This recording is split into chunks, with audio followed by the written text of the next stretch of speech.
Hello, welcome to week 4. So this week was called Recovering a Sense of Integrity. And this was interesting because this week I was feeling a little down and just didn't know what I wanted to do. And this was talking about finding a new sense of self-awareness.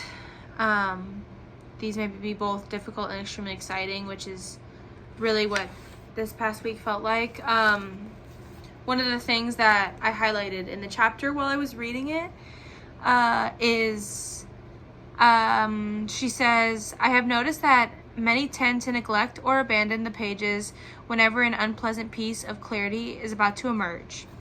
So that one really talked to me, because I have been having a problem recently with my pages where I'm like partially completing them, and I even had like 2 days this week that I didn't do it, like back to back. Like I've skipped some days in the past, but I've never skipped 2 days consecutively. If I do skip any, it's like a day I skip and then I write, and then a day I skip and then I write. And that's the only other like most I've done. That was like 2 weeks ago I did that. But this week I skipped 2 days, and I even had some days where my third page was like just the top part of a page. I even had one day where I only did 1 page, and I was having this problem of I think I talked more about it with myself today. I've switched it, but halfway through the week I had this problem of not knowing what to write, because I feel like it's not the sense of like I feel like I'm healed, because we're not there yet, no ma'am. But it's more like I feel like nothing new is happening, and I'm stuck in this same day or same week over and over, and I feel like I have nothing new to write about, because I'm just like kind of feel like I'm coasting right now and kind of just on autopilot. And I feel like I run out of things to write. And then when I run out of things to write, I try to think about things that I could be doing and like things I want to do in my day. And then I always hate when my pages turn into that, because then I'm like, oh, I should do this, that. And it's always around when I'm like halfway through the pages that I think of all the things I want to do, and I'm like, I should just stop here and start my day, because that would be more time conscious, I guess. That would be a better use of my time to stop my pages halfway and start the things I'm thinking about, all the things I need to do to start them. But then it's like pulling time away from myself, because these pages are supposed to be the time that you take out of your day for yourself. And I'm cutting it short because I'm feeling like I have such little time in the day, and feel like I have like all I have is like 3 hours a day of free time, and I feel like the rest is spent doing just a plethora of other things, whether it's work, whether it's just living expenses, whatever. So it's hard to be able to take this time out of the day to be able to write 3 pages about my thoughts and about what I need to do and about what I'm thinking, and just breaking that all down.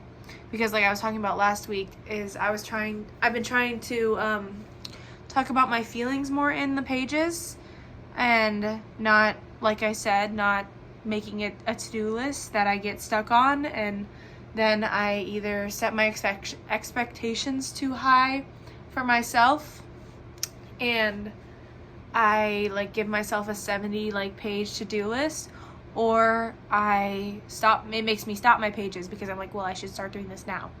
So I hate when it goes to a to-do list, and I've been trying to make it more feeling based, because that's when I begin to actually write in the voice that I want to like write with. Like I talked about it, I think a few days ago, but I've never really been consistent with journaling. I've journaled on and off my entire life, but I've never like done it every day for the most part, like for this long, like because this is end of week 4 for a month. And I even started a few days before actually starting it.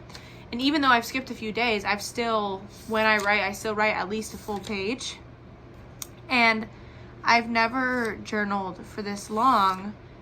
And at the beginning, I was really struggling with what my like journaling voice was, because I was treating it like I was speaking and like I was writing an essay, because like writing papers in school is the only time I've ever really like written anything that I needed to. So I was treating it like that, where I was thinking about what I wanted to write and what I wanted to talk about and what I wanted to break down in my pages, and then I was writing it. And that was like another factor where I would just like have full pages of to-do lists and then freak out and not do it. Or the pages would take me like an hour and a half, because like half the time would be sitting like being like, what should I talk about?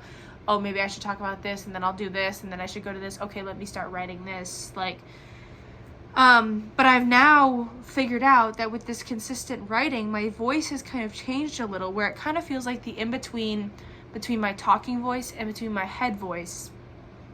Like, because in my head, I can like easily, I'm talking up like really fast and just a lot of thoughts going all at once, and it's easy to like lose track of what I'm thinking about, and it's easy to like spiral into like thoughts. Like, it's easy to spiral in my head because I'm moving so quickly that it could just quickly go any other way. Whereas like talking, I'll have those thoughts, but it's sometimes hard to like think about what to say and I'll get stuck on the words sometimes because I get all jumbled in my head, and I get stuck on what to say. Whereas like my writing right now and my journaling has started to feel like the in-between, where I'm becoming able to get into the flow where I can write like how my brain thinks, but because it's slowed down, because I'm writing, I'm able to like look back at what I'm saying and hear and understand what I'm saying, and know if it's like an interesting way to go, or to know if it's a crazy thought, or if it's a thing I should or should not dig deeper into. And it makes me be more like introspective and like able to take a step back from these thoughts, but keep going down these paths of discovering more with these thoughts. If that makes sense. This week we also did a reading deprivation, which is just, you can't read all week. And I have been kind of off on my reading because same thing, I'm spending like all my time just either trying to create or trying to spend all the time I can the best. So I've been kind of slacking on my reading, and I've actually been meaning to pick it more up. But because I have been slacking on my reading, I treated this reading deprivation as kind of like a social media deprivation as well, because I was treating that as a numbing source, which is like, it was mostly to stop the thing that like numbs you and like numbs you out from your feelings. Because like, I'm pretty sure this part was also written like before phones were so much more a big thing in this society. So I treated it as like a just consumption deprivation, and I consumed less media, consumed less information all week, and it was really interesting to have those times of sitting with myself and thinking and actually being bored and seeing where my artistry goes from that, which to go to the artist date artist thing I did with all this free time of like not reading and not being on social media as much.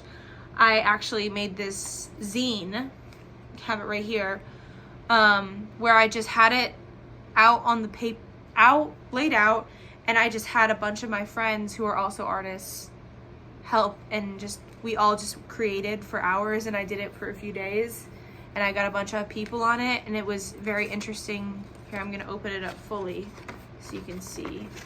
But and we just have writings and mixed media and different papers, and such, and it was interesting to just have overlaps of everyone's different creative styles and creative endeavors just written out. And I don't know, I think this is a thing I'm gonna start doing more. That's why I like put the dates that we did it and said like number 1, and then fold it up like this, and then like these are what the pages looks like. So this is the cover, and then that's this first page. And it was really interesting to have all of our styles overlap and to work with each other and to create something that like there was no rules, no guidelines on what we were doing at all. It was really interesting to just create and just feel, because it's been a while since I've actually done that and not had an ulterior motive. And going off of this, I talked about it a little in my pages with myself. I want to treat my art more as diary entries and as just methods of creating of how I'm feeling at the moment, and not things I should do because I'm an artist. Like, not making a garment because, oh, I should be making a garment because I haven't made one in a while. Making it a piece of art because this is how I feel right now, and it shows exactly that. So I think that's what I took from this, is I added quotes that just talk about what I've been feeling recently and just the inner workings of all of our styles and our lives. It was just a really interesting way to see what I've been thinking, just like put out on a piece of paper like this. So I definitely am going to be doing more things like this, where I have times to just sit down and create, and there's no rules and there's no motives or thoughts behind it, just like time for fun. So that's what I'm thinking. I also started a commonplace journal where I've been putting just quotes and stuff I like. I only have a few in there right now, but that's just another fun thing that I've been starting, and it's fun to keep like non-digital copies of things that I like. Anyways, I was kind of in a funk this week because I felt like I was stuck in this cycle of not knowing what to do and not knowing where I want to be and who I want to be. And I keep seeing these things talking about manifestation and picturing where you want to see yourself, and that's like the way to go, and that's what this book is talking about as well. But I keep getting stuck on I feel like I can't hear my own voice right now, and that's just something I've never had happen before. To where I feel like I don't have a sense of direction right now, and that's a scary thing to happen. But hopefully this leads me down other paths as I continue on this journey, but we'll see. Right now, I don't know, but maybe that's okay. Maybe I need to not know for a little bit. So for now, I'm not gonna know, and that's okay. We'll see where next week takes us. See ya.